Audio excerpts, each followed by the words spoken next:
Good evening, good morning, good afternoon, wherever you are in the world, or if you're watching a recording of this chat. Eimear Burke here. Welcome to another Fireside Chat. This is the only time I'll say this is Fireside Chat 101. We don't use that phrase here in Ireland, but I know it's a big popular one in American universities, basic courses. But anyway, welcome. So before we get on, I'd just like to start, as I usually do, with a prayer for peace. Gomara Shiocon a fud na crinne, Gomara Shiocon in our jaili agus in our jira, Ganairi lin lin ar cuj garmacha, Gamit buichas chief jeha chivdaka, a spirit chivdaka. May peace prevail on earth. May peace prevail in our homes and in our countries. May our missions be accomplished. We thank you, guardian spirits and guardian deities. As the fever of day calms towards twilight, may all that is strained in us come to ease. We pray for all who suffered violence today. May an unexpected serenity surprise them. For those who risk their lives each day for peace, may their hearts glimpse providence at the heart of history. That those who make riches from violence and war might hear in their dreams the cries of the lost. That we might see through our fear of each other a new vision to heal our fatal attraction to aggression. That those who enjoy the privilege of peace might not forget their tormented brothers and sisters. That the wolf might lie down with the lamb, that our swords be beaten into plowshares, and no hurt or harm be done anywhere along the holy mountain, with thanks to John O'Donoghue. So let me see where you're from. Hello, Elvira from Italy. We have Arapaho territory in Wyoming, Switzerland, Norfolk Island, Australia, Aberdeenshire, dismal London. Well, it's a bit dismal here too, but not cold. So I'm very, very grateful. It's just kind of damp. North Tipperary, Wyoming again, Kinsale, Holland, New York, Holland, lovely to see you all. Texas, don't know what the weather's like in Texas. Finland, wonderful. South London, Bavaria, Washington. Great to see you all again. I hope you enjoyed your New Year celebrations, if you did. Anyway, we are going to Bavaria in Germany today. We already have a guest or a viewer from Bavaria, but let me take you to my guest this evening, Bettina Danninger. And Bettina, you're so welcome. Thank you very much, Eimear, for having this opportunity to have a fireside chat with you, and wishing you and everyone who's also out there a happy new year. So it's great to see you at that time of year, and hope you're fine.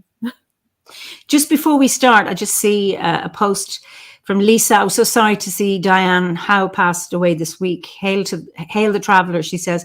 Diane was a guest in November and she passed away 3 days. I only heard this afternoon that she had passed. So what we say in Irish is Go yesh an banje gorawahanim. At the right hand of the goddess, may her soul dwell. So she was a guest, and she had cancer, and she talked about her illness. So just to remember her this evening, and her family, and condolences to her family. What we would say in German is eine gute Reise zu den Sommerlanden. This means have a safe journey to the summerlands. Beautiful. So, beautiful. You say that only if you're a pagan in German. Well, mine was my own version, because we don't say the goddess in Catholics. It's God, but I put the goddess in. So anyway. Yeah, that's really so there's lots of Linda saying she remembered her, and so sorry to hear that. Yeah. So it's a sad time for her family. And I feel sad today because I was very, very impressed with our conversation and the courage she had, and her generosity in coming on the Fireside Chat and willing to talk about her life and her story. So thank you, Diane.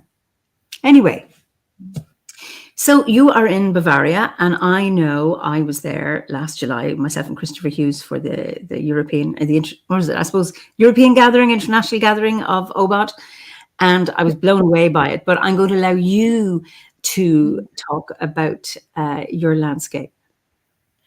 Yeah, it's really a special landscape, and I'm happy to be able to describe. You know, Franconia is the northern part of Bavaria where Egbert and I live, and it's still a hilly part of the land. Of course, in the south of Bavaria, we have the Alps. Maybe we will come back to that today too. But there are still lovely smaller mountains also here, and especially it's also a really old Celtic landscape. You know. The village where we live in is surrounded by hills and a small, really small river in the meantime flowing through. And if you look on archaeological maps, it's really amazing because there are settlements here from Neolithic to early Bronze Age to Iron Age. So this is really Celtic land. Of course, not so many things did remain, but we have a ring of Celtic hill graves more or less around us in the woods. So, the Celts are still a bit alive here. So that's lovely. I remember in the summer, or when we were there, you took us to this place called Druidenheim. And so that means what? Druid Grove?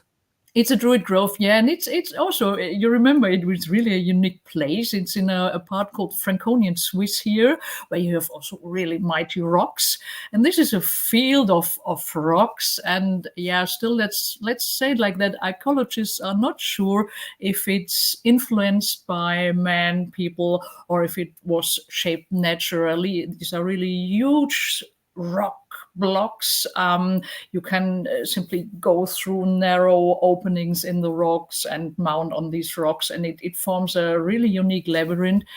And nobody knows exactly why it has the name Druid Grove. Some say, yeah, because it has been an ancient Druid place, and as there are really Celtic settlements nearby, I would say it would have been strange if they would not have stumbled over that in the woods and would have used it, the Celts at that time, as a ritual place.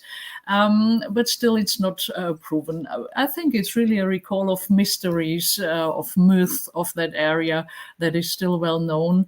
And it's quite fun to be there because really pagans like to go there. And we once had a pipeback player there suddenly appearing, and of course, you know, also some people celebrating rituals. So it's really an interesting place to go. I agree with you. And Gloria, I know that area well. My hometown is ID Oberpfalz near Pegnitz. Yeah, that's really close by. Hi there. I don't know if you know Gloria, no? But no, I don't know Gloria, but she's welcome to. We have a seed group here in Bavaria. Just contact us.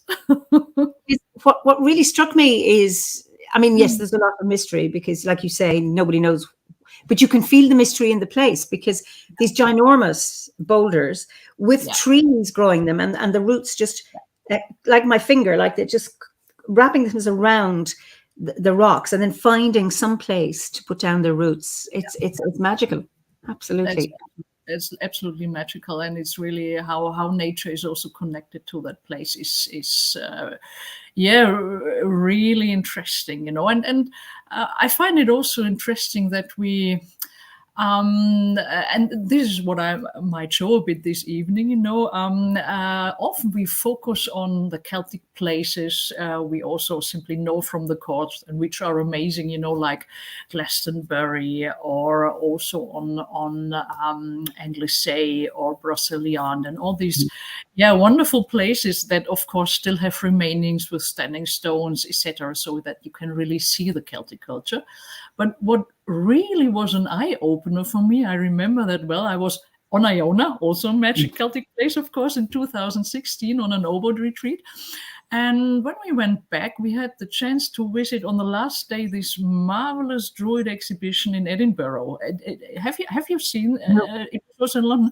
It was really great. But what was for me simply amazing, we went in there, and the first room was completely filled with findings and objects from European continent, and mainly the German-speaking area of South Germany, Austria, things below the Rhine. And I thought, gosh, of course, I knew the Celts were here, but that there were so rich findings here, that was really amazing. And one you also did see, this really interesting figure with these Yes, big the Prince of Glauber. which still is a bit of a mystery. What is it? Looking a bit like Der Kelten something. Der Keltenfürst vom Glauberg, which is in Hessen, but we've been there and sawing this reconstructed grave hill, this really impressive thing, and this huge enormous statue was in this exhibition. I thought, gosh, we had something like that here, this kind of Celtic culture that was really amazing. And so I thought, oh gosh, I really would like to dig deeper. What can we still find here? To which myth are we connected in our landscape, and also how could that be of interest for not only people here in the German-speaking area, but really worldwide, because the movement of the Celts was simply also first through these countries along the Danube before they then also did come and spread to England and Ireland. This is also the reason, by the way, why we don't have these great stone circles anymore, because, simply for such a long time, they hardly did endure. But there are amazing findings here, and that's simply also really interesting to look at. Wow. Simon, who's in Cork, I'm reading a book I got from my local library at the moment called The Historical Atlas of the Celtic World. Germany has such a rich Celtic history with so many archaeological finds going by the maps in the book. That's so true. Yeah, that's really, really amazing. And there's even, I don't know if you know, we could not go there because that was too far to travel, that we have we had a wood henge, and it's reconstructed, the closest bigger city, I would say it's Magdeburg, and it's called Pömmelte. And that's really amazing. If you have a look at that and Google that on the World Wide Web, it's a stunning place, And of course, it is even was a tad older than Stonehenge, built a bit time before, but completely out of wood.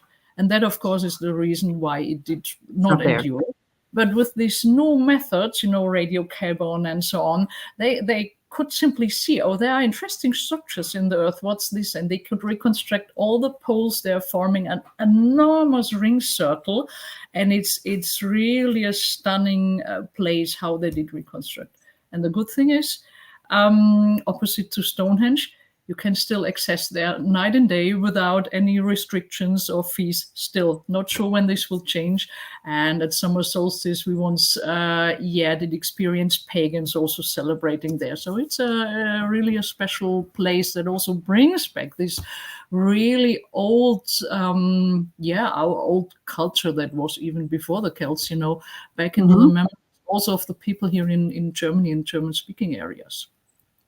Yeah, it's lovely to be able to have free access to these places. And of course, our big megalithic tombs are way earlier than the Celts.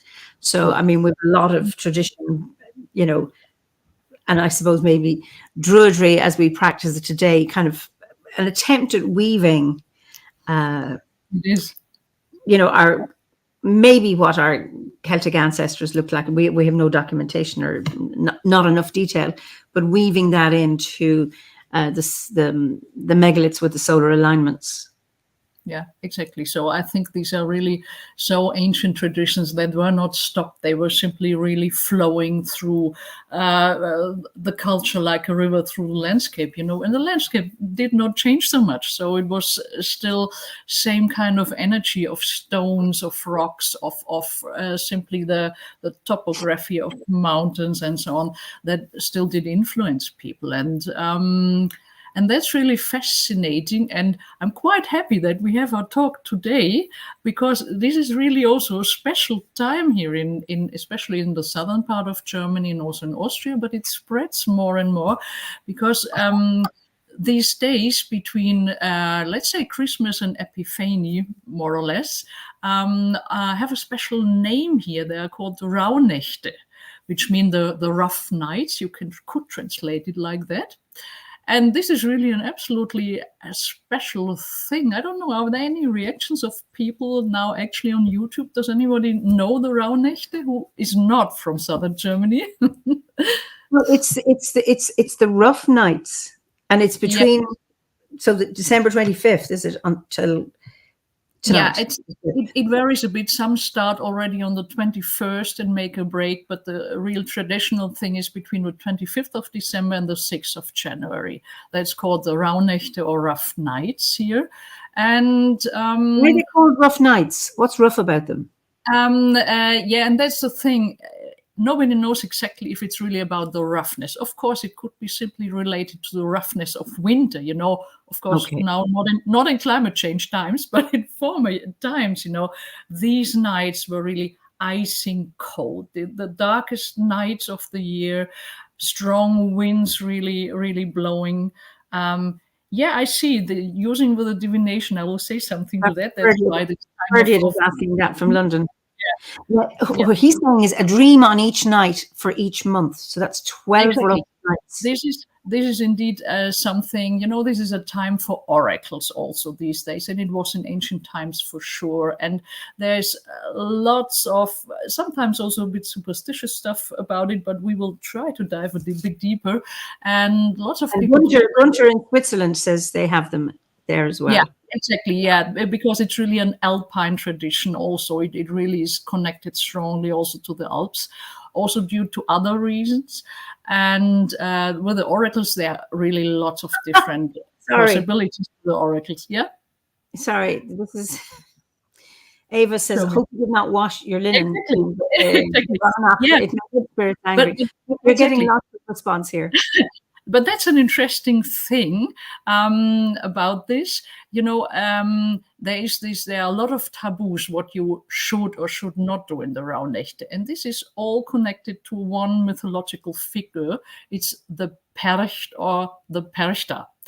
Yeah, exactly. They have to do something with the wild hunt. That's also really a part of it. I see the question. More questions here. I'm just put them up so if you can see them. The wolf moon. The wolf moon, of course, always the moon is connected. It is also said that the rough nights are simply, if you have the moon cycle of a year, this is 354 nights, and you have the solar cycle, it's 365. So you have a gap of 11 days or 12 nights to fill. And it is said that these are simply the so-called otherworldly days, the dead nights, that simply bridge this gap between moon and sun, and so it has a strong connection to the other world. In that, of course, that's in that sense it's connected to the moon, but not especially to the wolf moon in that sense that you say it's strongly connected with that. It's really about these 12 special nights that are a bit out of time, simply. And the interesting is with all these do's and don'ts, they're all around work. You should clean your house before the rough nights, and you should not do laundry. You should not spin the wheel.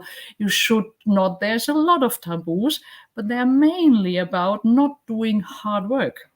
I'm all for that.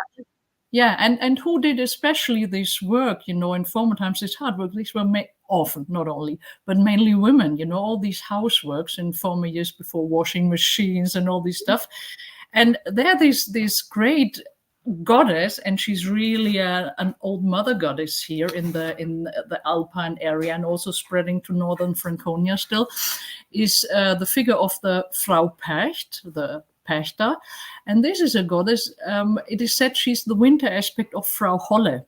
I think some of you might be familiar with these fairy tales of the Brothers Grimm, but Frau Holle is, of course, a much more ancient old goddess. She's also related to Freya. But in German-speaking areas, Frau Holle is really seen as a kind of a mother goddess. Okay. Not only a gentle one, she has really rough sides, and the Perchta, is said to be her really rough winter side.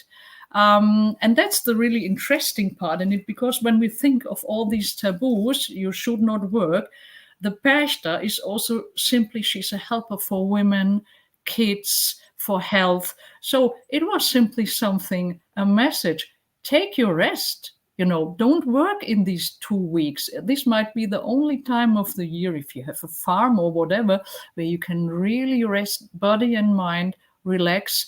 And without these taboos you had, people might have been forced to work on, but in that it was really something you had to obey. It's funny with people who are naturally inclined to work hard, and if you are seen as a good person because of the hard work you do, and you keep a good home and a good garden and a clean doorstep or whatever it is, and then now said, okay, I don't have to clean my doorstep. I don't have to. Actually, I must rest, which otherwise, if I wasn't told to, I may not have taken the rest. What we have tomorrow is Nollaig na mBan, which is celebrated on the 6th of January, and that means the women's Christmas. The tradition, my father talked about this, my mother talked about it, and this was the time when the men cooked, except that didn't happen in my home as I was growing up. But with Howard, my late husband, he did the cooking all the time anyway. So so these days it's more shared. This year I'm spending it with my daughter. I'm at home. I'm on a kind of a mini house retreat, home retreat. But often, other years we've, pre-COVID, of course, celebrated with women. And then I think there are traditions in Cork where women for years have always gone out to celebrate Nollaig na mBan. That's their night out. Yeah, but that's really amazing because, especially this night from the 5th to the 6th, so it's really an interesting coincidence. We have this talk today. Sorry, I have to blow my nose shortly. Tomorrow, of course, is Epiphany, but this tonight is really this main night of the Percht. Tomorrow, the Percht time is over. And as this is so strongly connected to the mother goddess, it was really interesting also to see how this is connected to the holy kings. The holy kings in the first version of the Bible from Matthäus was simply, they were magi, magicians, and astronomers, more or less, astrological skilled people. They were not mentioned as kings. But if you look back in the history of holy Christian women, there is suddenly, before the holy three kings were installed, I think around the 900, 800 century after Christ, there were three, and we know all these kings, it's Caspar, Melchior, Balthasar, KMB, and with this cross beneath, the proper Catholics sign these probably tomorrow also here in the village on doors. That might happen. Okay. So, yeah, that's still a habit here. But it's interesting that before this was installed in the early Christian time, these were three holy women. They were martyrs, and it was Katharina with a K, it was Margarete, an M, and Barbara. And between them was not this cross, it was an X. And the X is said life-giving, and they changed it to the death sign. So, and when you go further and see, okay, where does this myth of these three holy Christian women come from? You are led directly to the threefold aspect of the Percht, because the Percht also has a threefold aspect called die Beten. This was Ambeth, Borbeth, and Willibeth. And so this is really more or less the origin of the three holy kings, are the three faces of the great mother goddess here. So I found that really thrilling. So it's, in the end, it's all pagan, So wonderful. Yeah, because after the 6th of January, then that's when we take down, Christmas is over, the whole season is over, and that's when we take down anything that has been up. Exactly. And we had this question, is it connected to a wild hunt? And that's also definitely true. It was always said that in these 12 nights, the Perchta, the mother goddess, is flying in the sky with her wild hunt. And of course, look at this time, it's a magical time. You have this biggest darkness of the winter, the really icy cold nights normally before Christmas. Yeah, this year it was different, but normally we have quite mild weather. So, and that's in a way really think of former times when we didn't have electrical heating and electrical light and all of this. It was really also a threatening time for people.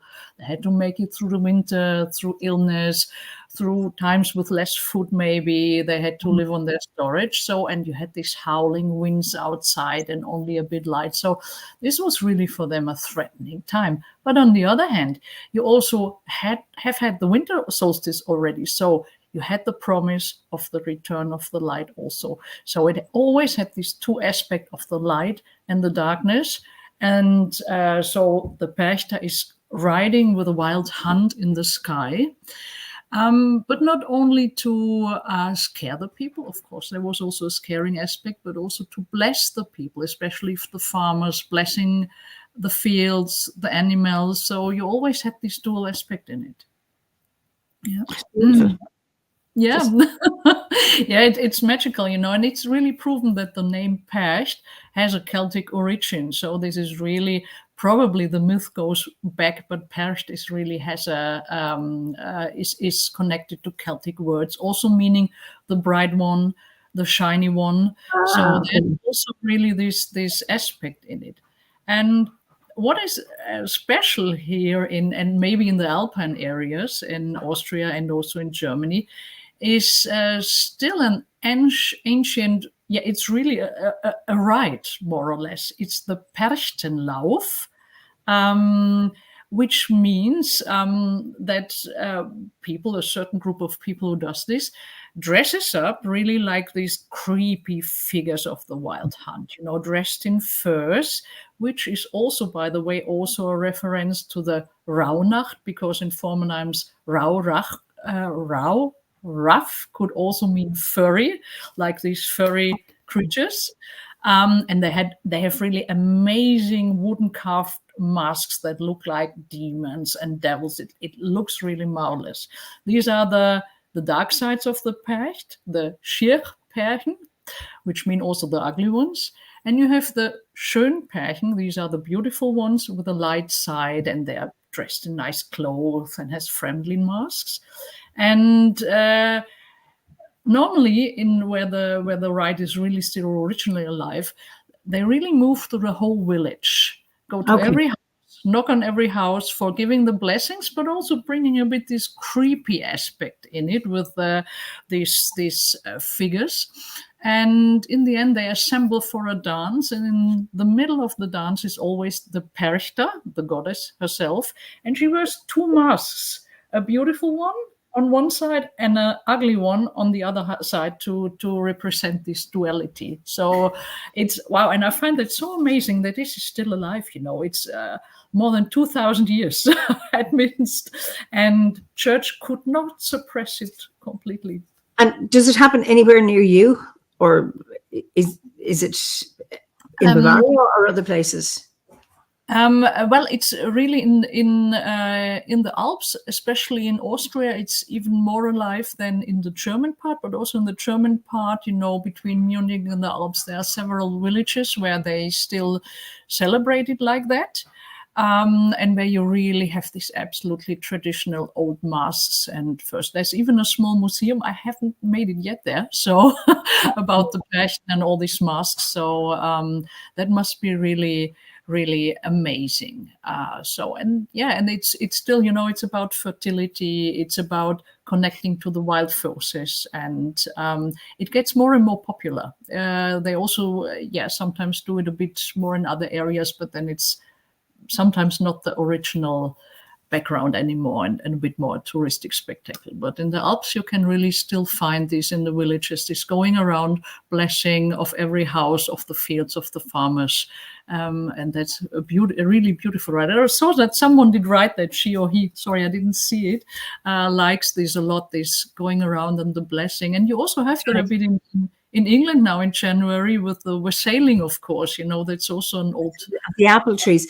What we have in Ireland is the chasing of the wren boys or ran boys, and it has different origins. They say there's a pagan origin, it's a Christian origin.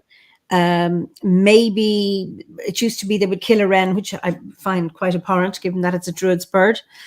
It may have been representation of dealing with the past, the pagan past, getting rid of it. And people will be dressing up. Somebody mentioned mumming here. There's the Wren boys could be in mumming costumes, the straw skirts, the straw hats. I have one. Oh, yeah. Can't see. And they go from house to house, and there's music and dance, and they get money, or they play music, or they get food, and there's a round of blessing. And then we have, you're talking about the goddess, and there's the Biddy boys, and they do that at Imbolc, and I think as part of honouring Bridget.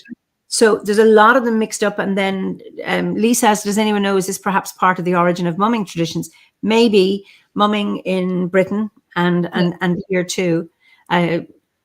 There are similarities. It may have different focuses. There are similarities, and also, of course, you still have this also then around Imbolc most of the time. Here is also still Carnival, which is not connected to the Percht anymore. Her times really ends tomorrow on Epiphany. So that's that. But you still have sometimes this, let's say, her hairy creatures, also called sometimes the Krampus. And sometimes they also appear in really this old driving the winter out in Carnival days. And that was also interesting to find recently. Santa Claus, of course, we have, I think, many druids in America who actually are watching. So Santa Claus, I think, is really popular there.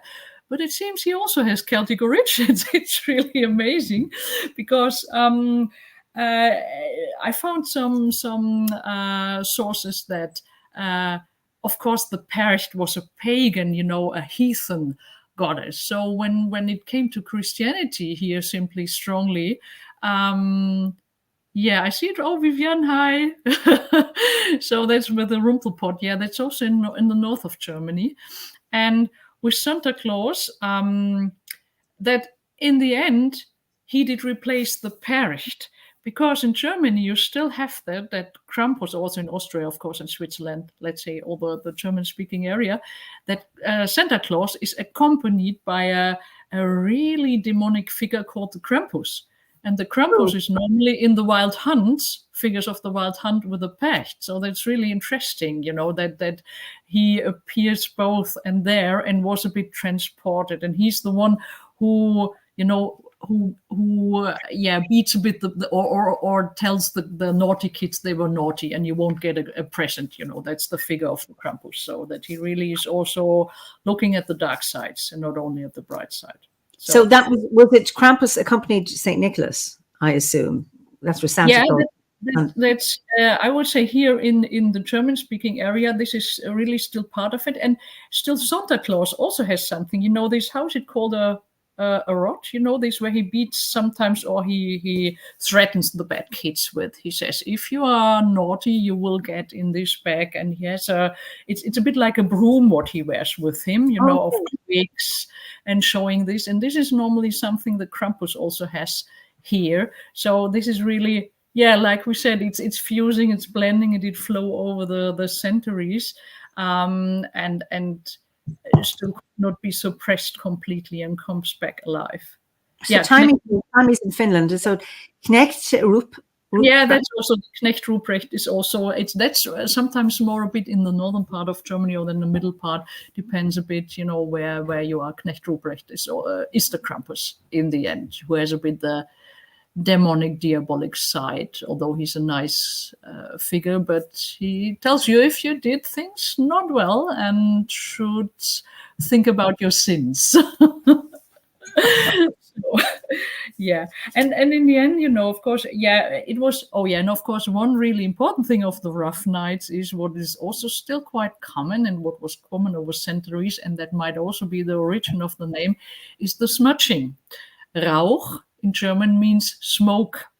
So, and it's really an old habit, especially the farmers were really used to that. In these nights, they would lit really big bowls with incense, with herbs, and then going through the stables. And I think it's both, it's of course getting rid of old energy, it's preventing demons, which means bad energies, to come in. But I think it also did sanitize in former times, because quite some of the herbs have simply also this effect. So, and that's strongly connected, that you simply smudge your house, the stables, also still in these times, to farewell the energies of the old year and create space for good new energies to come in. So that's also still quite common, and I know a lot of pagans who do that. So beautiful. Yeah, it is. So, what brought you to Druidry? Okay, Shauna, a question before I go on. Are there particular herbs that would be used for your smudging?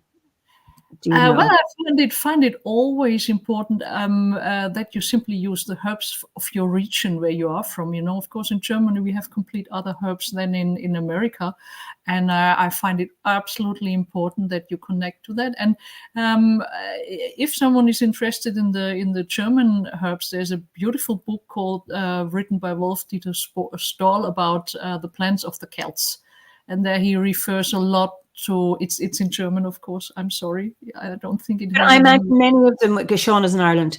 You have mugwort, of course. You have mugwort is really a mighty plant in that you use. And of course, we also have a local sage, salvia, salbei, that also has a strong cleansing effect. And I think it's also great, normally you can also use, we still have a lovely tradition in August that's also connected to the goddess. It's on Maria Himmelfahrt, where it said that Mother Mary did go to heaven. And normally, and normally women do bind bushes of holy herbs. That could be 9 herbs or a multitude of the number 9.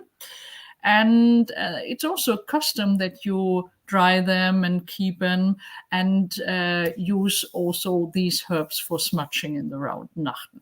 And then there are also solar plants in it, like oh gosh, now actually my how is it called? This really beautiful, we call it Johanniskraut, St. John's wort. Yeah. There it is.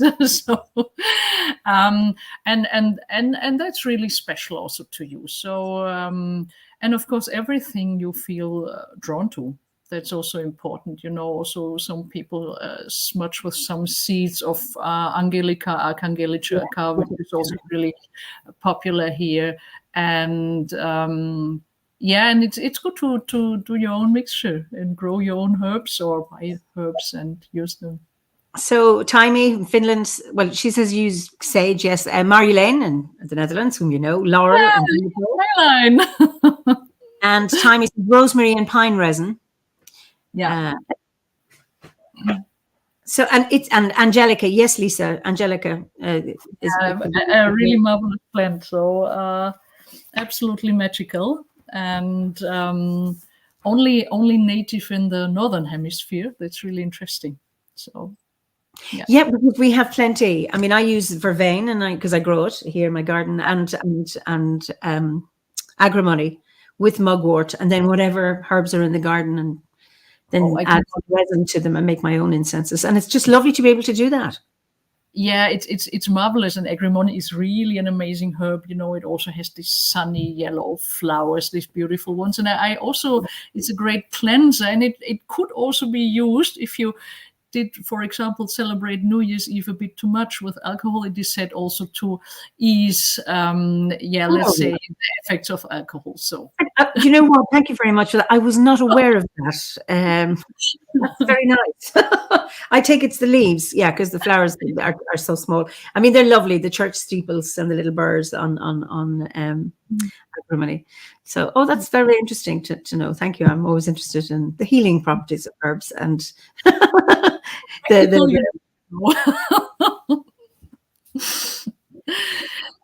So how did you I suppose there's 2 questions. How did you come to Druidry? How did you find Obod, or how did it find you, is the question. Funnily, interestingly enough, because of the topic we talked now about the herbs,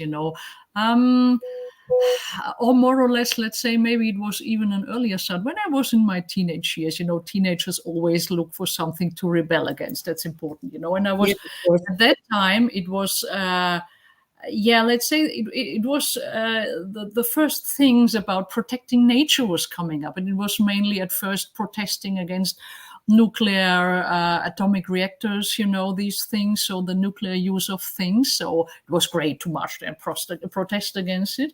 And that brought me more into let's say about things about the environment, protecting the environment. And I decided then to study landscape architecture, because at that time it was also about protecting nature. And I became a landscape architect. I still am. So, and that led me then to the point that I suddenly really got interested to herbs. It was an absolute call, because my parents were definitely not into these things, also not my grandparents. There are these marvelous stories of the grandmother that takes you through a forest, shows you all.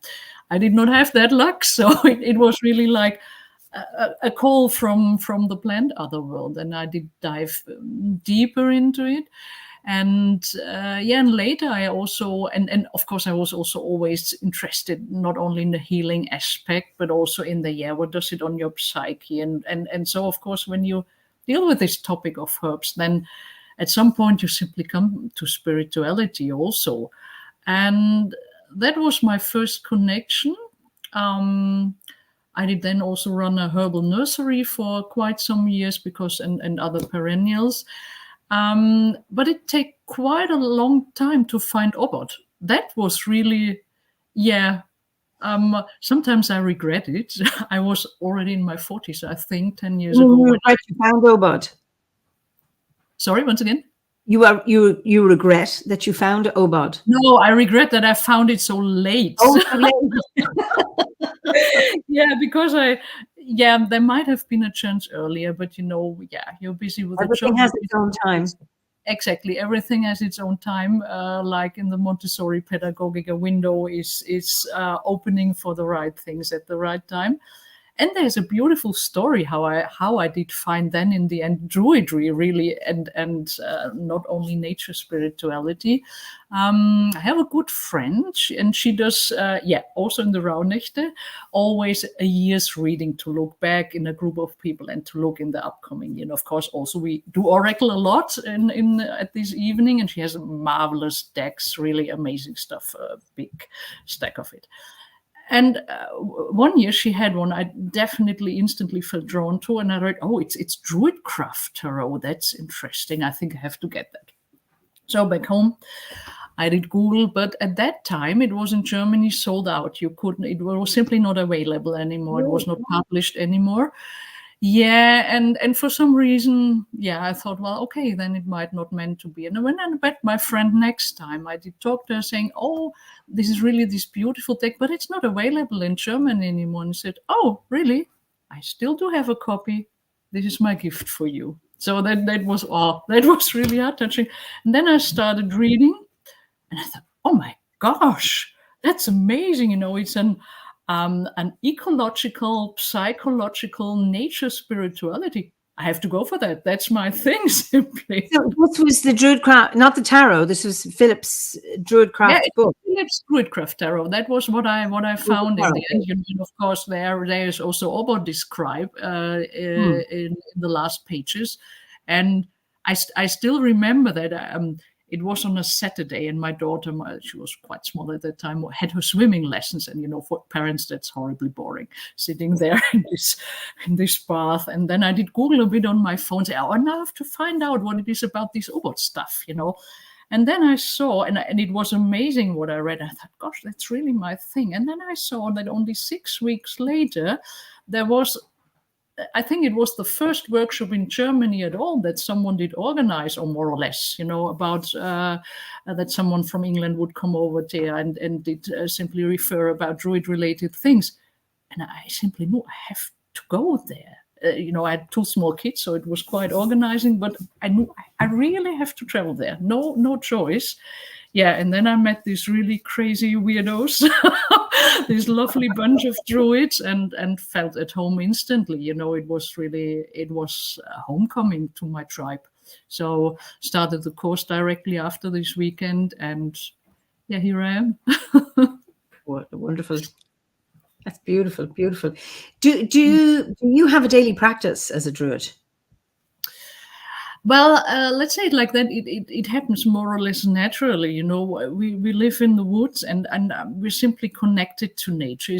I must admit, I don't have the time more or less to meditate daily. You know, as a mom of 2 kids and running my own business, so this is sometimes really tough to integrate. I think my really daily spiritual practice is that's simply my husband Egbert and I, who's also a druid in Orbit for a long time, simply talking each day about spiritual topics and Orbit-related topics, druid topics. So it's simply always present, also with small rituals in lighting candles at certain moments of the day for now in these times, especially for dinner, also before going to bed and these things. So this is what we do, and of course often go to the woods, hiking outside, because we are blessed to have the woods really directly behind our house. You live in an amazing place, and you know, the one memory I have of your garden, because it was your nursery at one point that you're no longer running, was the butterflies. I have never seen so many butterflies. Whatever the flowers you had, it is just like Mecca for them. Just so many butterflies. It was amazing. Yes, still for me, it's also amazing. You know, it's really a blessing. Just to say that I don't run the nursery anymore, but the magic that did happen, you know, out of all these pots that you have there. Yeah, I did stop 2016 with that.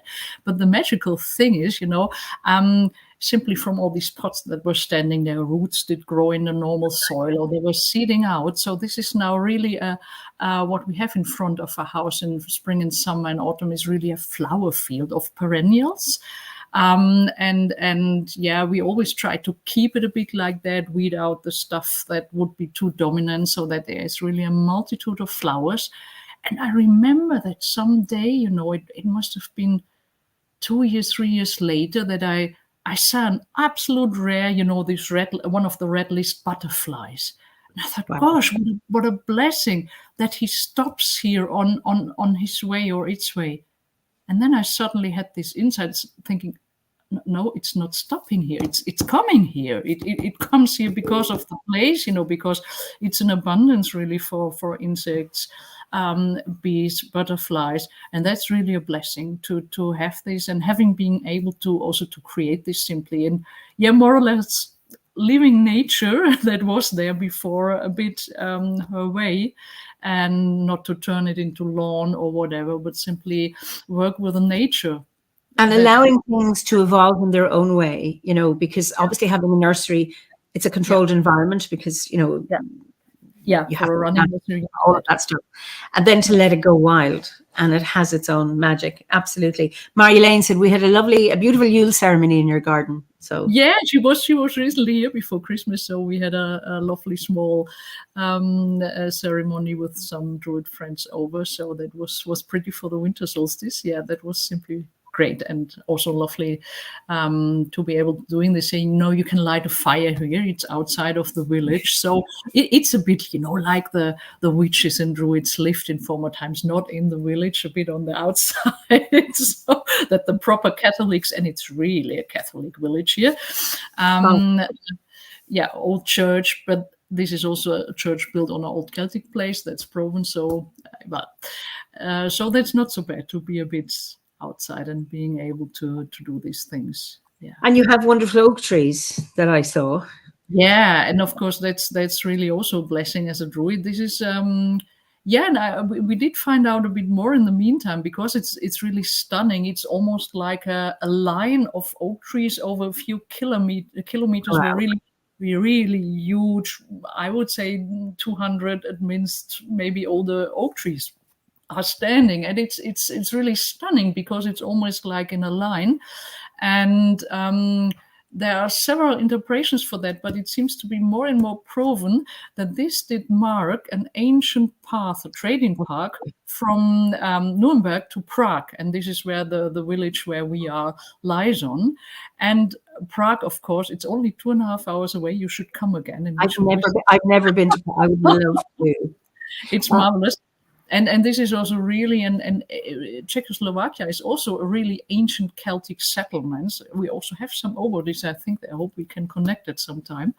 So it really would make sense, that these Celtic areas are not only since the Middle Ages connected with trading paths. They are trading paths, of course, that's well known, but also that they were simply marked with oak trees. So you can find your way with the oaks. Isn't that beautiful?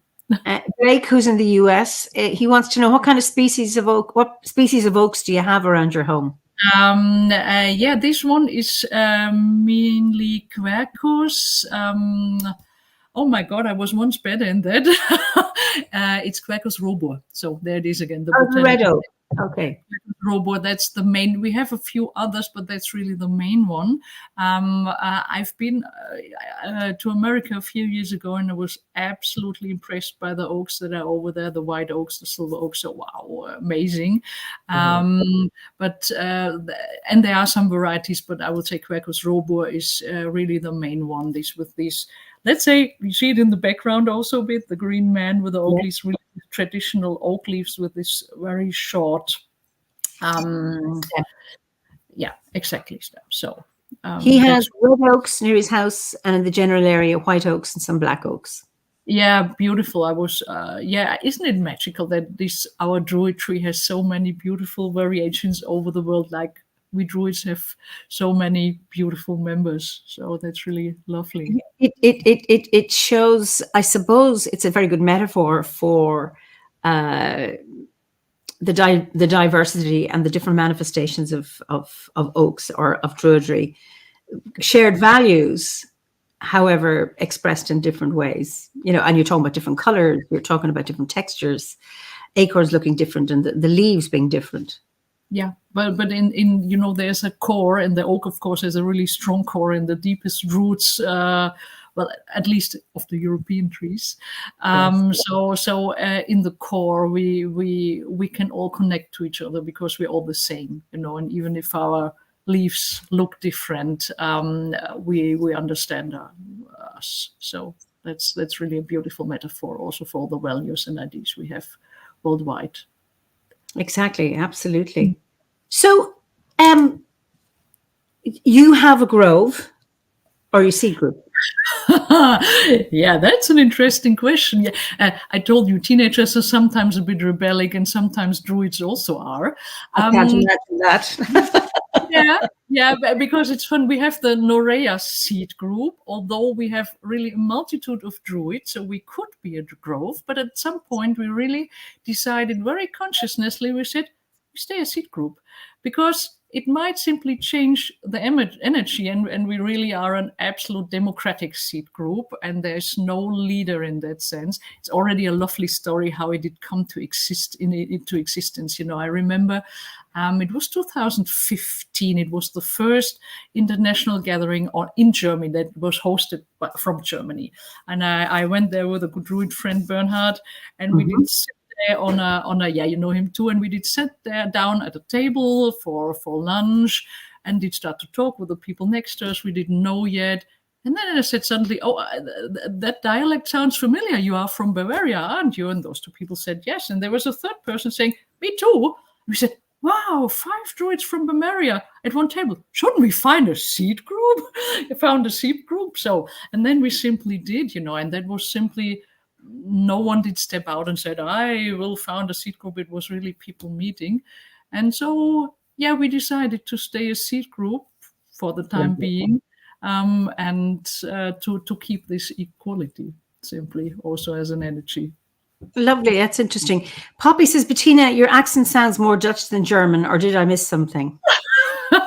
That's we know it's really more German, but my husband is Dutch, so maybe I adapt in the meantime. I like that. Thank you. I'm still trying to learn Dutch properly. I know a few bit things, but yeah, a bit far from my accent maybe. But are you a native of Bavaria? I'm indeed native of Bavaria. That's interesting. I live again very close by to the town we also visited in Nuremberg. I was born in Nuremberg, the one with the bratwurst and gingerbread and the Christmas. Beautiful. I haven't forgotten them. Yes, and the Lebkuchen. Was it the Lebkuchen? Gingerbread, yeah, Lebkuchen is gingerbread, lovely stuff, of course. So, and but I did move for studying in another area, and yeah, somehow the landscape and also familiar things did draw me back at some time. So I'm really native born Bavaria, or better to say Franconia, because the Franken are a bit delicate in being called Bavarians. So, okay, Franconian. That's wonderful. So when you think, I don't know how long you're in the order, it doesn't matter, but at what time, have there been times in your life when your druidry supported you? Oh, definitely. When I think back, when I found druidry, I was, really in a complete different and also quite difficult life situation. And I might talk frankly about that. At that time, I was in my first marriage, in a really difficult and also destructive marriage, I must say. So, and druidry simply gave me so much opportunity for insights in myself, in patterns that I had developed. I'm my star sign is Scorpio, so I really want to dig deep into things, So, and that was really where druidry and also simply the occult course really was absolutely important, and also to change my life in magical ways, really to come closer and closer to that what I would call my true self, and really also get rid of all destructive things, patterns, and really changing also my life profoundly. So I would really say in my case, druidry was absolutely life-changing. Was there a particular aspect of it that changed it for you, that helped you? I mean, without spoilers for whatever. Yeah, I think lots of it was also ancestor work, working with my ancestors and seeing what energies, especially for the female line in my family, were around. Well, again, speaking frankly, looking at a female line in my family, they were all caught in unhappy marriages. So it was also a thing simply that made me think that I might be the first in line to step out of this simply, and also changing things. So working with the ancestors was absolutely challenging.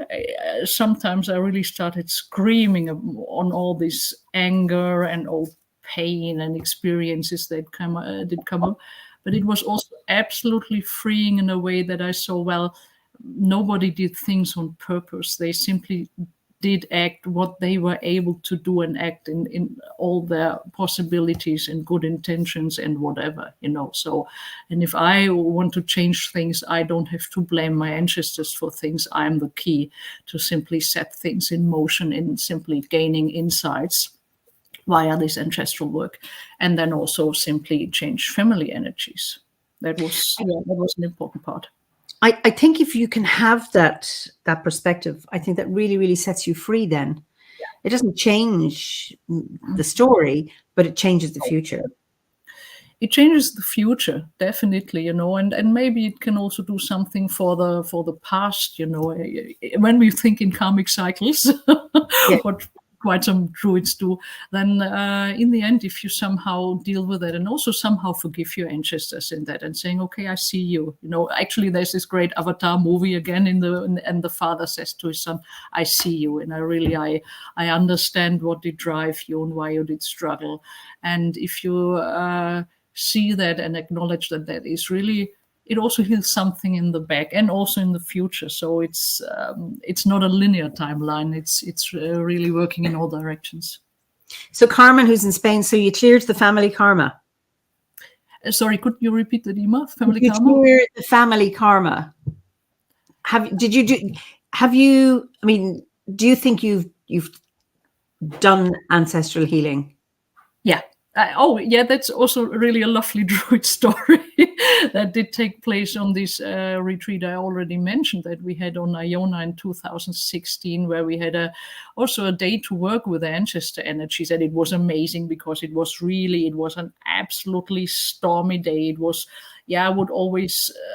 It was almost, really strong, extreme weather. We hardly could walk on the beach there, so strong was the wind, and I really had at that point suddenly this thought: I have to set my female ancestors free. Don't ask me how to explain that exactly, but it was really something to say. Okay. All this line that I did recognize. So I did really perform also a druidic ritual in that on that beach on that day, and really saying, okay, whatever happened, I somehow try to set this energy free, so that also the ancestors really can be in peace with what happened. If I could really succeed for them, I can't say I want to be humble in these things, but for me it was really life-changing in that moment, where I could really step out of these energies that were in the family for a long time. So I think druidry, and really also the help of rituals, can do a lot in that. Oh, absolutely. And I know that from my own experience as well. Incredibly powerful. What would you say has been, in your own life, has been your greatest achievement? Well, can we talk about blessings? Or is it achievements? No, achievement, something that you're most proud of around yourself.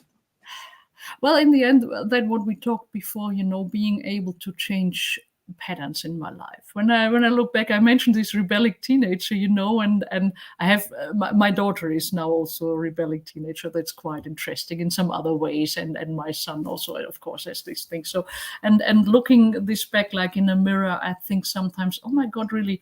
I can still connect to that energy. I know how it feels, but I'm really far away from that. And when I think back, I think the biggest achievements are really that I was always interested in transformational things, and really to, I always said, well, I'm with myself for 24 hours a day, so I somehow have to cope with that, and simply I want to look deeper in things, and why am I acting in it? Why am I reacting in some situations like that? We all have this situation where we think afterwards, oh my God, what did I do, and why did I do that?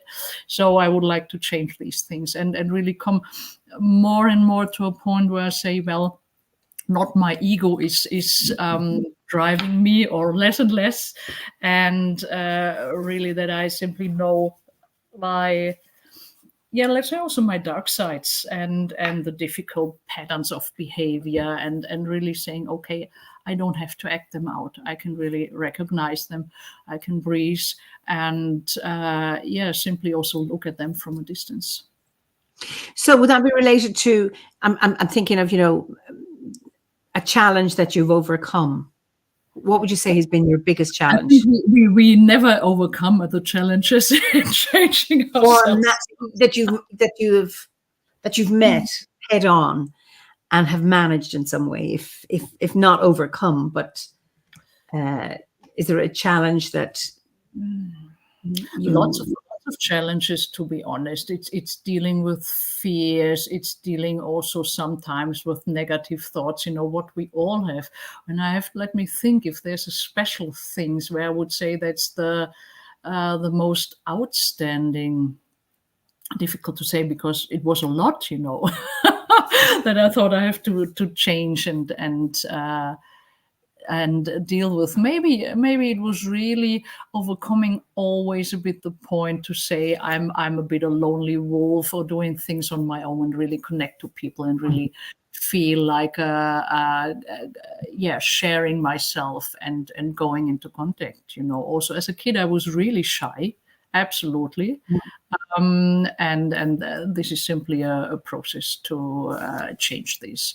And yeah, and I would also be simply of thinking about, how can I be of service, and these things also, that also comes with that you step out of your walls and simply say, okay, connect to other people, and you get so many rich things back, and so, and how can I give that back either? So yeah. Well, certainly you're doing that within OBOD, That's community. That's a bit part of it, in German speaking countries. I'm the course doing course membership there, so and connecting to the English office. So if people have anything around the course in German speaking countries, then questions or difficulties or whatever, then they simply can connect, and I will help them to solve things, or also to get some ideas, or if they're simply interested also in the course and don't know yet and want to have some hints and clues what's going on there. So then I communicate with them. So and that's one thing, exactly. So, and that's a lot of fun, and also sharing the tribe feeling. That's what I love about it. That's right. And Marina says it's just I wish I'd found. I think she says easier. I think she meant earlier in her life. I always wanted to keep a solitary path with my spirituality. So did I. I joined OBOD on the assumption that I would remain a solitary druid. Anyway, I turned out to be a liar. And then I joined OBOD, and then a Grove, and then the OBOD healing group, and I'm loving it. And that's, I suppose, one of the magical things about how we're growing all the time, and yet the sense of community is also growing. And I know Blake says a great thing about OBOD is so many ways to join in community for different people's comfort levels. I love how so many find a comfortable place to contribute. Yeah, and there's so many ways of doing that. And that's, I don't think you can get any organization that's keeps everybody happy. But I think in the last 2 years, somehow online we have broadened our brush or broadened our net so that people who would have been isolated no longer feel that way. And that was really, well, sometimes, of course, it's difficult. It was tough times with Corona times, but there were also some treasures that could be found there. And this is also part of it, to see the treasures in it, and that is simply also that we created, or you especially did create these opportunities also, that people can connect worldwide, and with the rituals also, with the winter solstice celebration, I did for the first time these Zoom meetings with other OBODs, and it was so exciting. Suddenly there were people from America and from New Zealand and wherever over the world. So you chat with simply, and I think it's not only chatting and exchanging, it's really we are weaving a web of light and good peaceful energy over the planet also in doing this. And of course, I would not like to miss my seed group and meeting people personally, or going to gatherings or organizing gatherings, what we also do, Egbert and I. So this is, then you really have the absolute magical tribe feeling. But of course, in some countries, the next people really live far away, or you're a bit shy first, and then the connecting online to the community and seeing, wow, it's such a lovely group of people who welcome you heartily. It's simply magic. It's beautiful. That's right. Blake says, even as the size of the order has grown, I've been really glad that we've kept the same cozy and community vibe. The sense of community grows stronger, and we've not lost a thing. I think so. I think we've gained a lot. And Pat says, Pat Booker and Paul Corcoran are the seed groups and Grove coordinators. And she says we've a load of new seed groups starting up. So that kind of community is spreading. Yeah. And because we have that online facility, you're not limited to a geographical area, because so many people, particularly in the US, or maybe in Australia, in big countries, for hours and hours and hours, maybe thousands of miles away or days away from another OBOD member, and just to be able to do that. Cindy says, I feel close to fellow druids that I've never met, and some I've never texted or talked to, but I still feel connected to them. And then, of course, you see, we've been doing with the Zoom meetups. That's been wonderful for people to connect. Yeah, absolutely. It's really magical. Yeah, loved it. So and I think it's it's more than connection. It's of course it's beautiful to have this tribe, but it is really radiating on also something in the world that we say, yeah, we are from complete different cultures, countries, and we simply it doesn't matter. We're one community over the world, and I think the more we connect over the world with druids, we also radiate that simply this. In the end, it's really love and peace what we do also in connecting. And I think absolutely, and I think it's so important to be able to overcome difference, or leave it aside. Difference adds texture, it adds interest, and because so often people get caught up on differences and see it as bad or to be feared or something, and then to be able to overcome that, and it's where do we meet? Where's our point of connection? Yeah, our conversation, earlier on, about I can't repeat the German names, but the night that's ending, the traditions that you've had of the rough nights and that goddess, and then I'm talking about Nalig Naman, and then just watching the comments of our viewers, how people from different parts of the world are actually connecting and recognizing, or there's a resonance with what you and I are talking about, and then others are adding, throwing it into the pot as well. And I think it's beautiful. Now, Alfie says, as a 19-year-old, welcome, Alfie. Nice to have young druids only just starting to explore druidry beyond books. It's definitely both fascinating and intimidating to be virtually surrounded by druids who have both more spiritual and life experience than myself. Okay, let me tell you now. Get that out of your head. No one is more spiritual. People may have more life experience. Don't worry about that. That'll happen its own way. It's never about how much you know. It's about how you engage. And we don't have a hierarchy within the order. And Mary-Lane, thank you for saying this. Although you're young, you bring a new energy, much needed. So, and Gabriella says, we are relationshiping. That's nice. And Linda says, I love the online connections. I'm the only person in Obod on the small island I live on. Yeah. So, Marina, I love Zoom meetings are great. I've met my Groves leader there. So, and then difference in this is Timey, difference in diversity at the spice of life. Absolutely. I've described the order like a salad. Yeah. You've also you put nuts in, and you can have, it can be a vegan one. It can have cheese in it. It can be dairy free, or you can have meat in it. You can have fish in it, and seeds, and you can have a dressing of this kind or that kind, and you've all these textures, and it's not a puree. We don't want soup. It's to have that. And it's also fascinating if you go for to a gathering, and I really can only recommend everyone go at least once in your life to a gathering. Then you will go further more times anyway, because it's so lovely. People really don't have to feel shy or thinking I don't know anyone. It's because it's really so fascinating. And when I look at people who join a gathering, you remember the German one, not the German one in Germany, the international last year.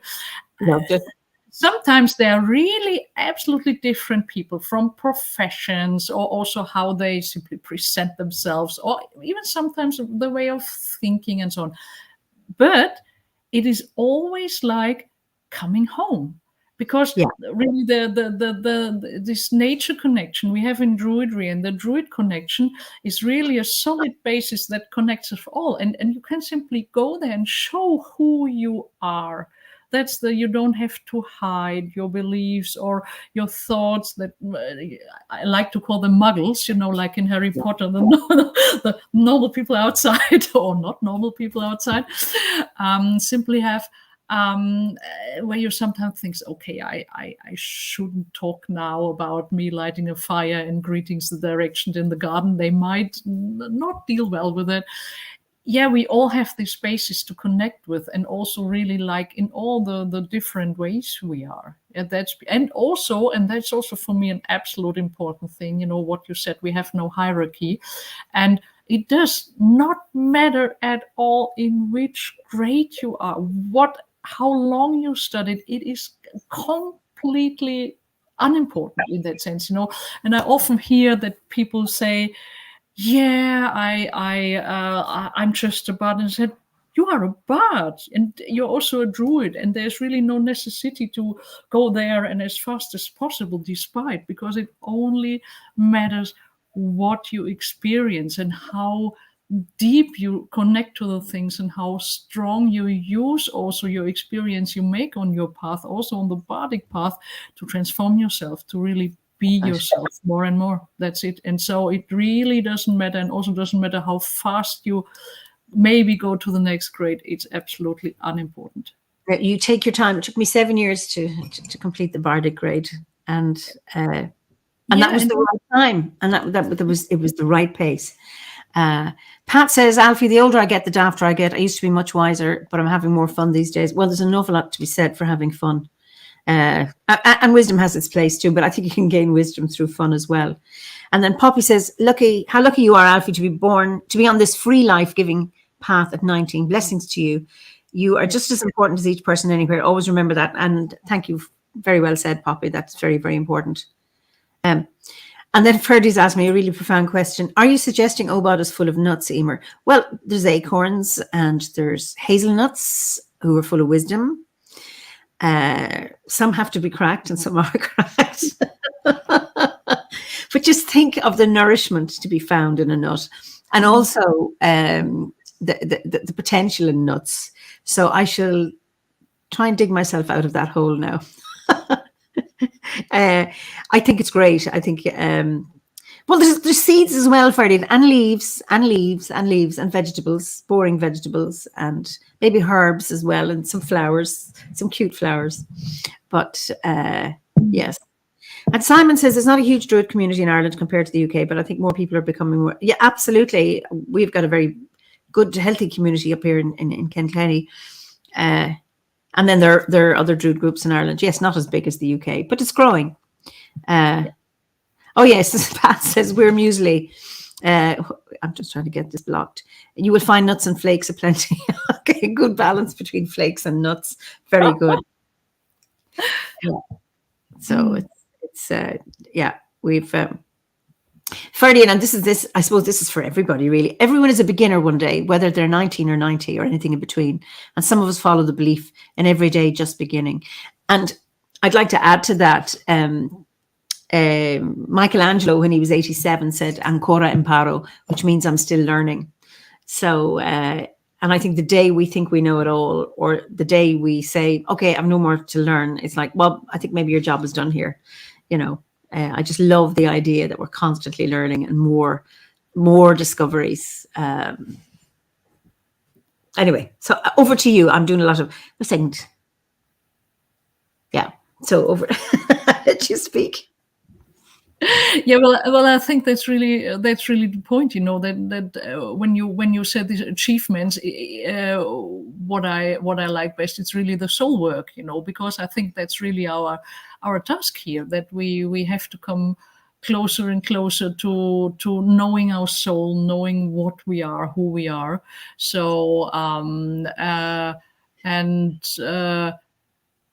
for example, in the Rauhnächte, I don't do the classical oracles anymore. It is more meeting another shadow each day, you know, looking at things that come up and thinking, okay, there's still a part to look at the darker parts, and where did I not transform this, or where am I still stuck in things? And you know, that's also a great time to use this time of year for these really dark nights to go deeper into the shadows of yourself. And congrats to, I think Poppy was her name, who found the path with 19. Wow, it's amazing. I also would say I wished I would have done that. Alfie found it. Okay. And wow, yeah, what an amazing possibility to learn so much at that age and grow. Marvelous. Wonderful. So I'm going to a personal question. What's the most reckless thing you've ever done? What is it? The most reckless thing you've ever done. Oh, could you explain that a bit more? I didn't understand the word. Or describe it.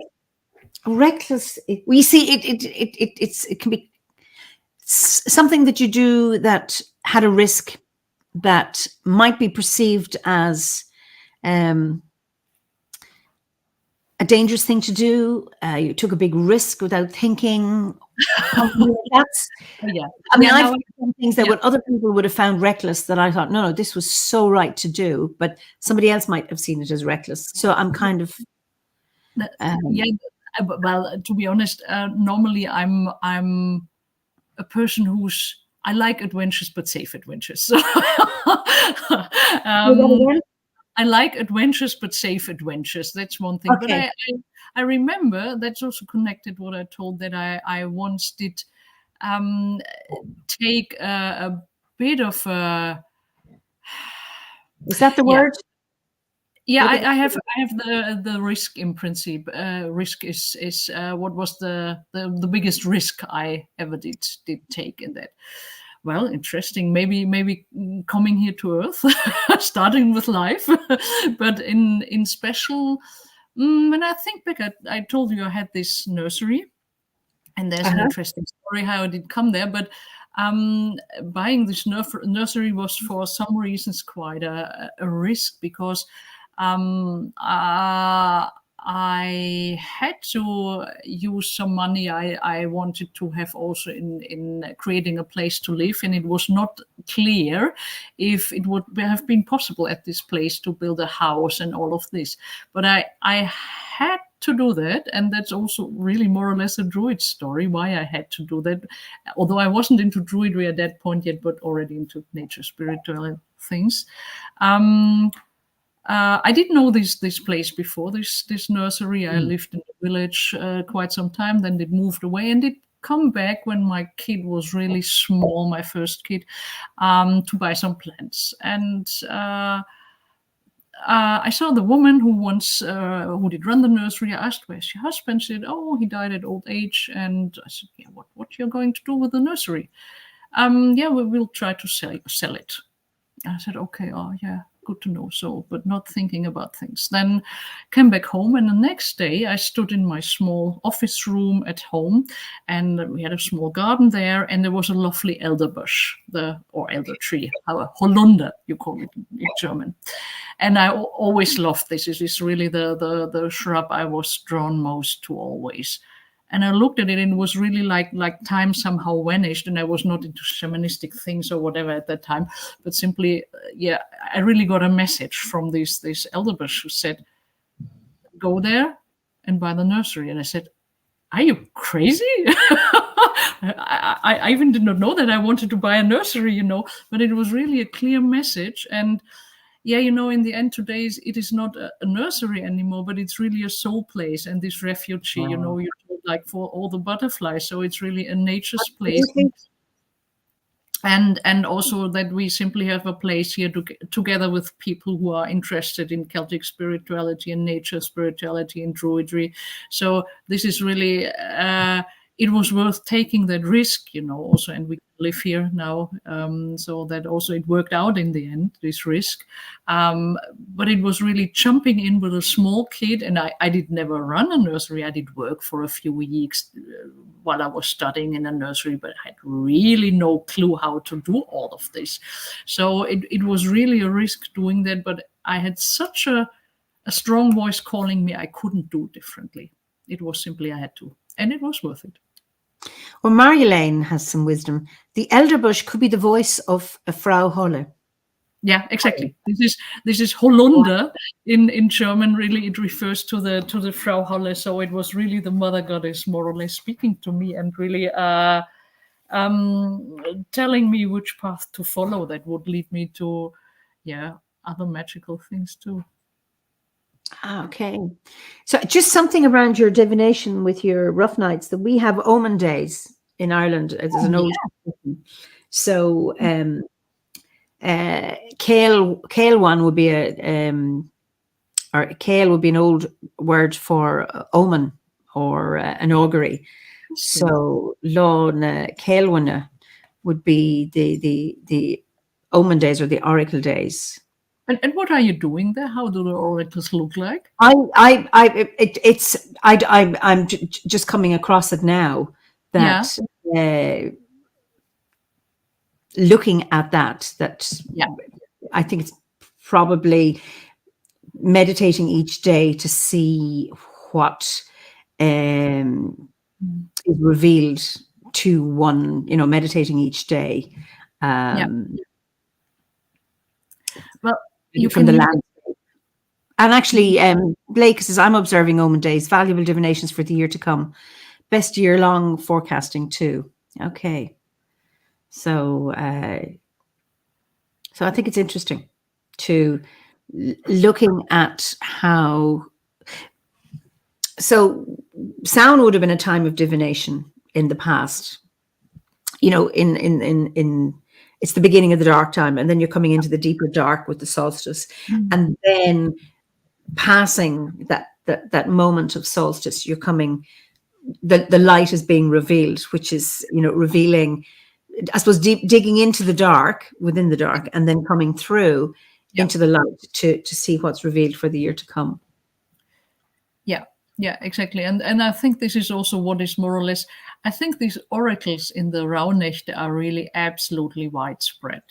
There are some really funny ones. You can peel an onion and take every layer of the onion and cut it in a piece, like it almost looks like a ship, and then mark it with every month, January, February, and so on till December, 12 pieces, and then you put some salt in it and let it stand there for a few days. I haven't done it, I must admit, but I saw it on television. I found it quite interesting.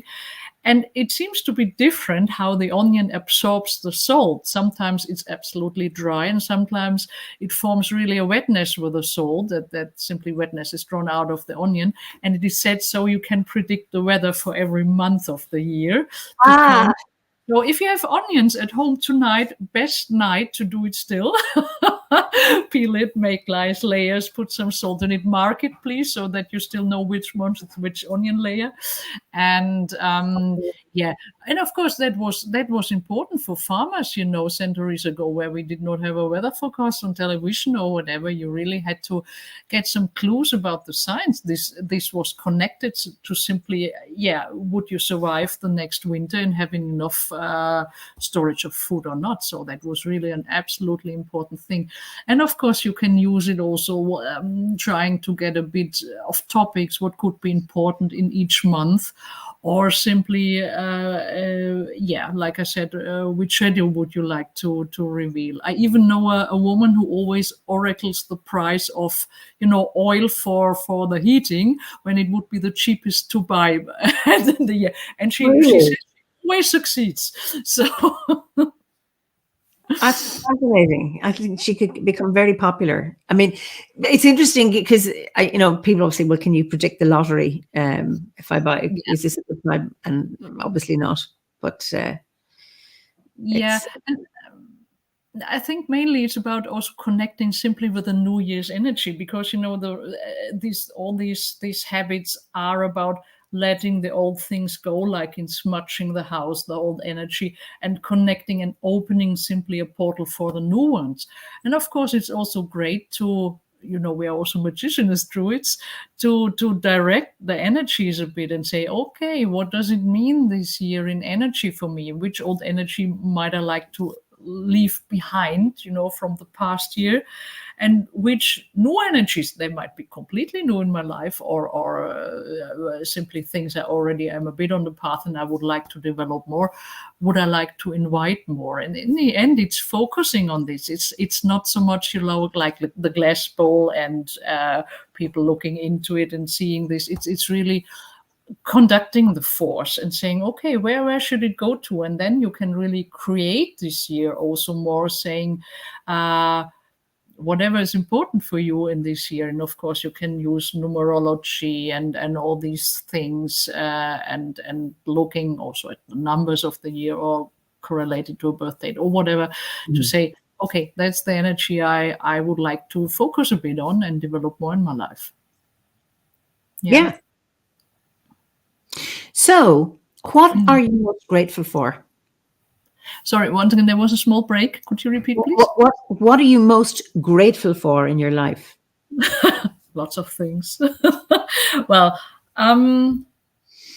it's really the beloved people around me. I'm absolutely grateful for my marvelous soulmate husband, Egbert, that simply we did find each other in this life. This is really a blessing of the gods. Can't say it differently. And I have 2 marvelous children, so that are also quite aware of things and reflected, and good to get in contact with and interested in life. And so I'm that's really these blessings, definitely.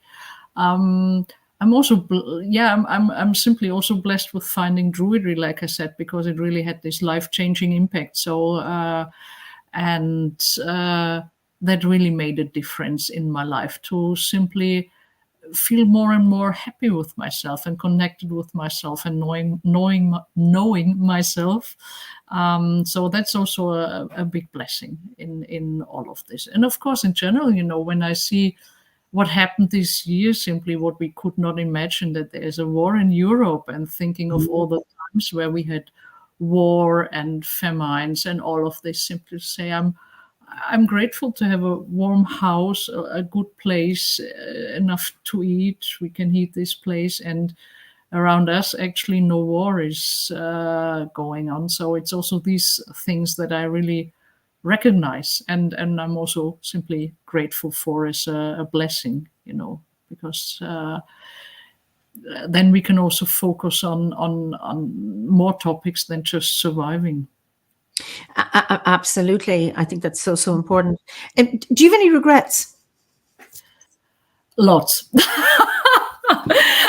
No, not really regrets. No, I wouldn't say that. It's sometimes, sometimes on my path also, especially in these nights when you focus on the darker sides, you think, oh gosh, when I look back, when I still was caught in these patterns, I did this and this, acting with other people, or decisions, or maybe in acting with other people where you think, oh, I'm sorry for that, and I know that at that time I could not have done it better, but looking back, I think, oh, that was not nice. So these are then when really things I regret a bit, always with this aspect. Okay, can I still solve energy in that?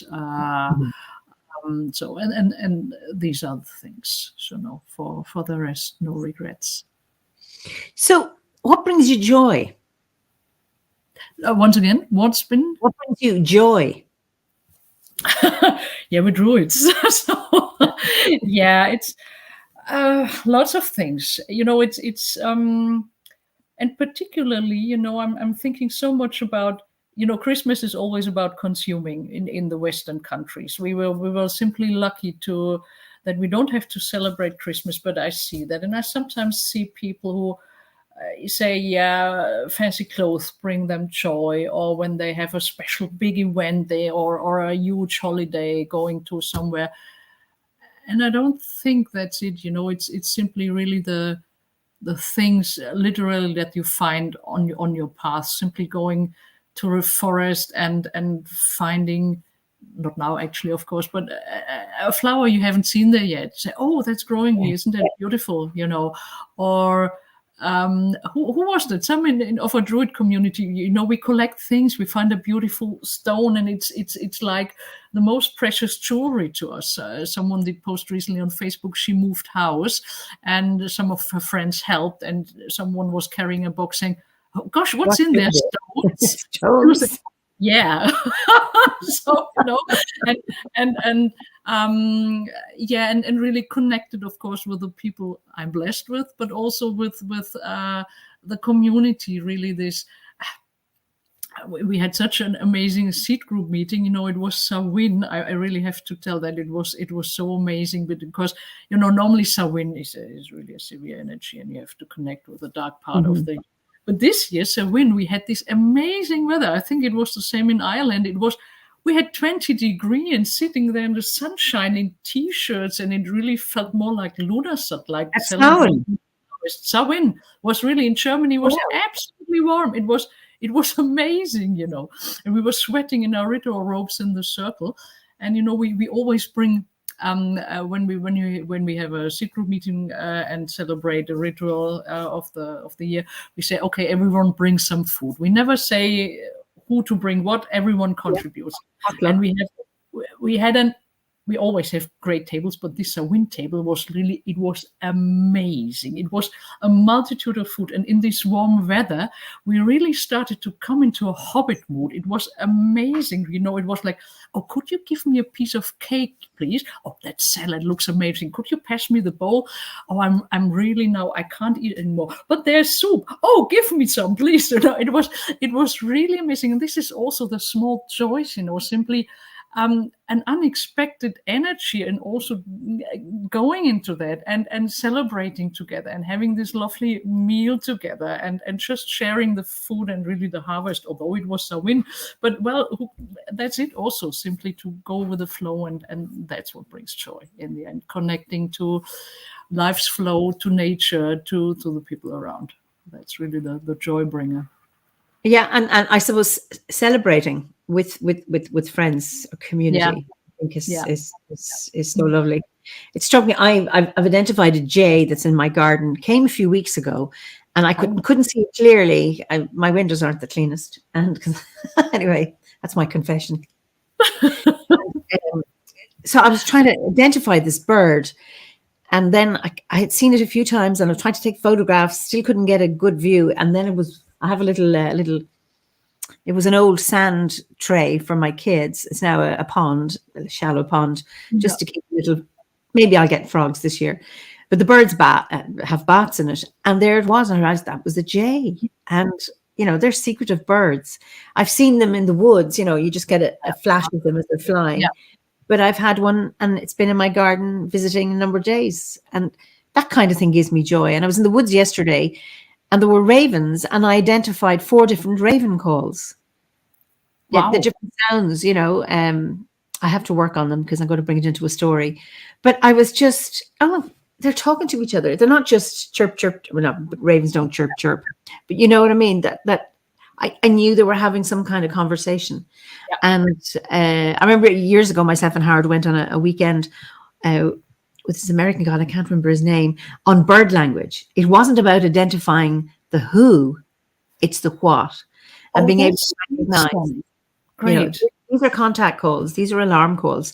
This is an alarm call to indicate that the threat comes from the ground. Here's an alarm call that indicates the threat is from overhead. That's amazing. Or this is a begging call. These are babies calling for food. And then there's these normal chatter ones. And I've heard what it sounds like. Maybe I'm being anthropomorphic. Ravens go, and they're kind of niggling at each other, you know, on 2 neighboring trees. And it sounds like they're giving out. And it's really fascinating. You know, and I love getting that kind of thing gives me such a joy, you know. It is. I think for us druids, it's really, especially when we have unexpected contact with the animal world, you know, suddenly a fox crossing our path and standing still looking at us, and you think, oh, this amazing creature doesn't run away in fear, it's just looking at you, and whatever it is sensing, you know. Or also the smaller things, you know. When you said that story about the jay, I thought about, oh yes, what I really love in the summer, we have always when it's about dawn, one blackbird sitting at the top of our house singing marvelously, and it always stops after a few moments, and then a response from another blackbird comes from the other side, you know, from some trees, and they are really communicating and just seeing, oh, it's not only singing, it's really exchanging information, energy, whatever. So that's, yeah, and this connectedness to nature, that is, this is an immense joy and pleasure, and sometimes I pity people who don't have that, and we druids are so lucky and blessed to have this nature connection and this joy, because it's a connection to life and joy of life, really, literally. And it's so simple. Pat says, robins have moved into my house. They dive from me when I'm working in the mornings. I mean, that's such a blessing, you know. Yeah. And if they crap on you, that's a blessing too. Well, maybe you don't want that, but that's an excuse. But Mary Lane says, I am proud to call Bettina my raven sister. Oh yes, my raven sister Marjolein too. So yeah, we have a wonderful circle of women who did do a course together several years ago, over the time span of 2 years, and we did really grow together as a sister, druid sisters, of course, sisterhood of ravens. That was the name we were given. Very nice. this is also a joy and really also a stability. I remember this circle was at the really turbulent times of my life, really a big stability also to step out of old things and taking decisions. So I'm also grateful for this, for the Raven Circle. Beautiful. Gabriella says spiders have moved into our house. Well, that means the air in your house is very clean. They will not go into an impure house. So if you're not frightened of spiders, that's brilliant. So blessing my foot, says Pat. They fly right at me when I'm trying to train people via the computer. They make me say naughty words. I can't imagine that, Pat. I really can't. I imagine I would. What are they really trying to communicate with you? I think that it's beautiful. It's just, Timey says, beautiful thing here. For years, our street lights were so bright that we couldn't see the stars in the night sky and the blue snowy nights when it's full moon. Now I can, because the community saves money by turning out the street lights. Marvelous. You know, I'm so lucky where I live, but I know that from people who live in the cities, have no idea what the night sky is like, and then they come into a rural area and it's, oh my goodness, because we do have so much light pollution in the modern world. Yeah, and think of it, only then you really see and can connect with our ancestors, really also our Celtic ancestors, and before, of course, how that did feel to them being under this night sky, of course, if it's not too cloudy, every night more or less, and of course you come to see special things there and worshipping things and building magical things like Stonehenge, also to astronomical things. That's no question about that. You do that. And if you live, I when I lived in northern Kenya, it's a desert in the north of Kenya in the early 80s. I had a friend, Donna Poali, who was a Peace Corps volunteer, and she taught me. She had a star map, so we had the whole sky to see because it was a desert. Electricity, and she put the map on the ground with the torch, and she taught me, so I could read the zodiac, on the horizon, and it was fascinating. And I learned, you said you're a Scorpio, that Orion and Scorpio are never in the sky at the same time. That because Orion killed the Scorpion, so Orion goes down as the Scorpion is coming up, or vice versa. And it's just fascinating to be able to. So I can't do it now because I don't have a clear. Yeah, actually, that's only a partial view. It's wonderful to be able to look at a night sky and really, really appreciate it, and to greet the stars, and then to follow the changes in the year, how it changes.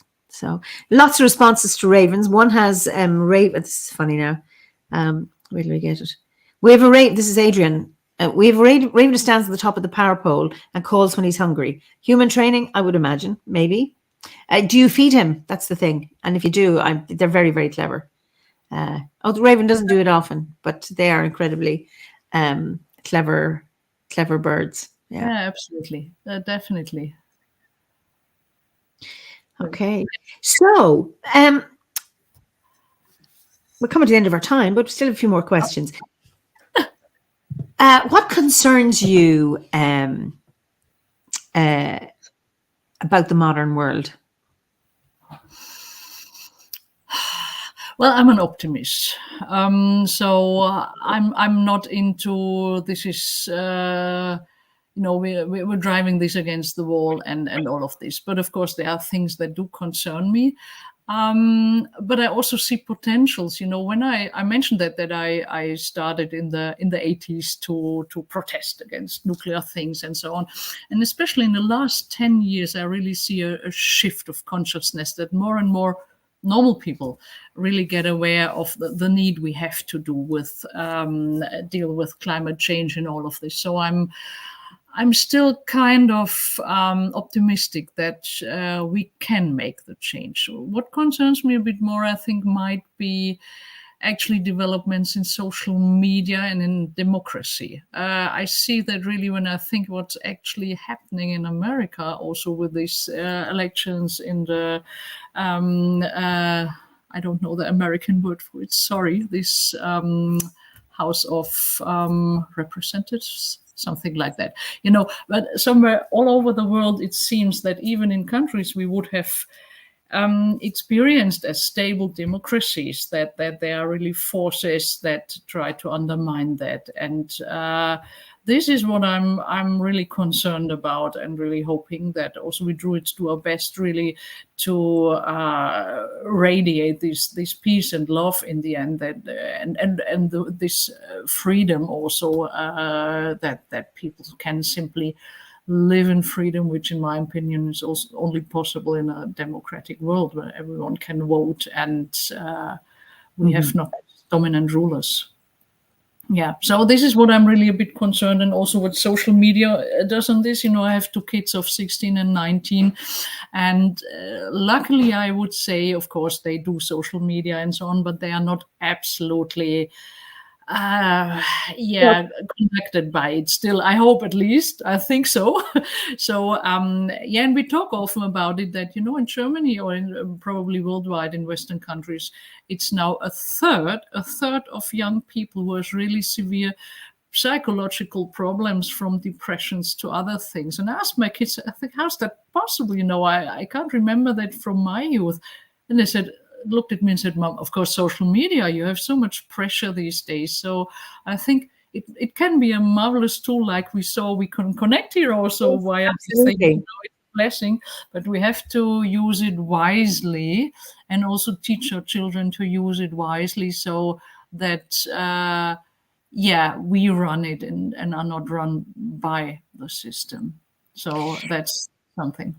It's a bit like drugs or medicine. If it has the power to do good, it also has the power to do harm. And cars are great. Sorry for anyone but I mean, in terms of electricity is great. All of these things that allow us to do this, but also electricity can kill us, or, vehicles can kill us. Trains are great. Exactly.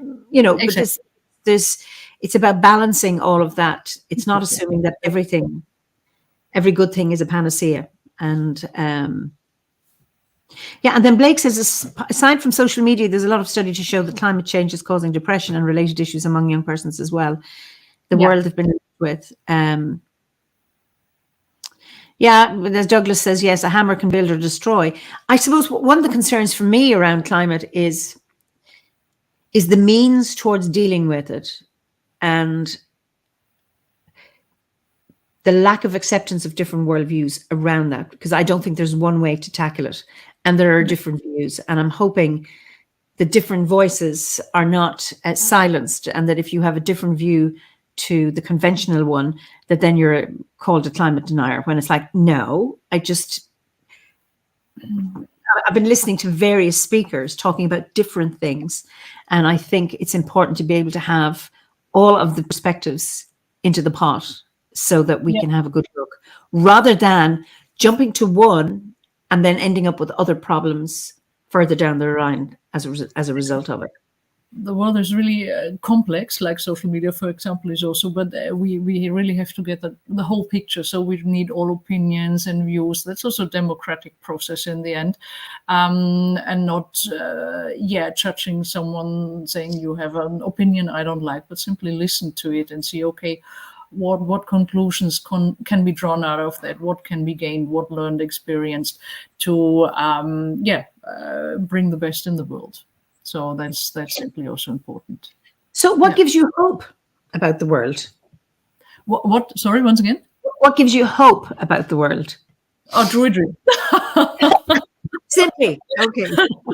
No, and I know what I said, what I saw the last 10 years, that more and more people are more reflecting themselves, what is happening.